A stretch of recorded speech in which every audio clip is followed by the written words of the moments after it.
Olá, prof! Sejam muito bem-vindas a mais um vídeo aqui do canal. Para quem não me conhece, eu sou a professora Deise Cardoso e por aqui eu compartilho dicas de organização, planejamento e gestão de sala de aula. Então, se você se interessa por esses assuntos, já se inscreve aqui no canal para receber mais vídeos como esse. No vídeo de hoje eu quero compartilhar com vocês maneiras diferentes de fazer aquele momento da palavra do dia.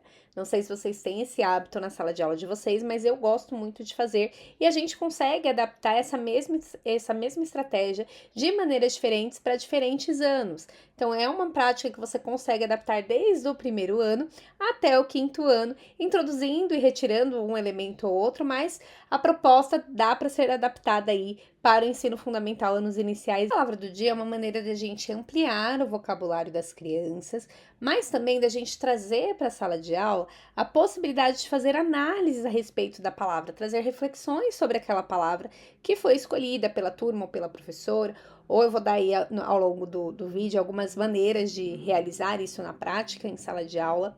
Então, é um momento muito valioso. Com turmas de terceiro, quarto e quinto, eu gosto também de trazer, além da palavra do dia, a busca do significado da palavra no dicionário. Então, eu acabo utilizando muito o dicionário em sala de aula, né? Pelo menos de 2 a 3 vezes na semana, ainda que a gente não consiga adequar a palavra do dia dentro da rotina para que seja feito todos os dias, porque a gente tem livro paradidático, tem material complementar, tem as sondagens avaliativas, então às vezes sufoca, né? A gente acaba não conseguindo dar conta de toda a demanda porque o tempo passa muito rápido. Eu não abro mão de fazer a palavra do dia, mesmo que eu faça de 2 a 3 vezes na semana.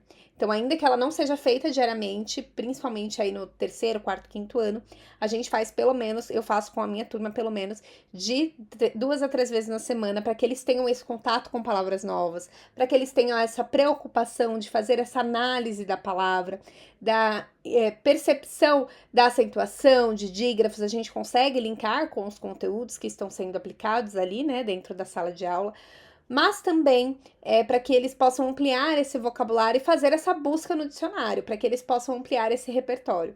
Então, eu acho um momento muito valioso e ainda que não seja feito todos os dias, eu adequo na minha rotina pelo menos de 2 a 3 vezes na semana para ser feito o registro do significado dessas palavras que nós vamos conhecer, né? Dessas palavras que nós vamos explorar no caderno. Então, é um momento que é feito no próprio caderno de língua portuguesa das crianças. Com turmas de terceiro ano, eu costumava usar bastante esse modelinho de cartaz aqui, onde a gente analisa qual é a palavra que vai ser analisada, quais são as letras, quantas letras são, sílabas, qual a sílaba tônica da palavra, se a palavra é homoxítona, paroxítona, proparoxítona.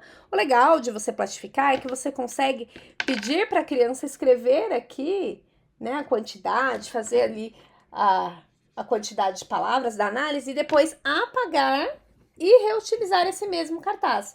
Então, talvez seja interessante você providenciar a plastificação para que haja interação das crianças, né? Fazer esse momento lá na lousa. A gente coloca na lousa, pede para a criança fazer essa análise. Então, faz muito sentido. Com turmas de quarto e quinto ano, eu já não faço mais no cartaz. Já não faço dessa maneira. Não acho mais tão significativo fazer este passo a passo. Então, eu faço principalmente de 3 maneiras em sala de aula. Primeiro, a partir da leitura de um livro, né, do livro paradidático ou de uma leitura que eu levei para a gente iniciar a aula. Eu gosto muito de fazer o boas-vindas com leitura, mesmo com turmas de quarto, quinto ano. Então, a gente procura ali no livro lido palavras que a gente gostaria de entender melhor o significado, palavras que a gente não conhece o significado, palavras que a gente acha que sabe o significado, mas não tem certeza, né? A gente acha que sabe pelo contexto do que foi lido, mas não tem certeza se o significado é realmente aquele. Então, a gente acaba buscando essas palavras dentro dessa leitura inicial. A segunda maneira de fazer essa palavra do dia é a gente trazendo também para o próprio conteúdo do dia. O livro didático, caso você tenha o conteúdo do livro, alguma palavra ou outra que apareceu ali em algum texto, em algum enunciado, que as crianças não saibam o significado delas. Ou que a gente pressupõe que elas saibam, mas elas não sabem. Então, a gente faz essa análise da palavra no caderno. Eu peço para que as crianças registrem a palavra e o significado, pelo menos 2, né? Porque tem palavras que têm vários significados. Então, para não tomar tanto tempo assim da aula também, para que elas copiem, eu peço para que elas copiem 2 significados, depois eu faço uma aplicação. Ou a gente vai escrever uma frase, ou a gente vai escrever um pequeno texto da maneira, aplicando aquela frase, ou a gente vai compartilhar alguma maneira, algum contexto, né, do nosso dia a dia em que aquela palavra pode ser aplicada e vai fazer sentido. Então eu faço dessas maneiras. E a terceira maneira que eu costumo fazer esse momento em sala de aula é a partir da abertura do capítulo ou do conteúdo que vai ser aplicado também. Então, por exemplo, se em geografia nós vamos falar sobre limites e fronteiras, a gente vai pesquisar no dicionário antes o que significa limites, o que significa fronteiras. E peço para que eles façam esse registro no próprio caderno. Então, esse foi o meu compartilhamento de hoje, onde eu trouxe para vocês maneiras de fazer a palavra do dia, como eu faço isso com a minha turma. O registro é feito sempre no caderno.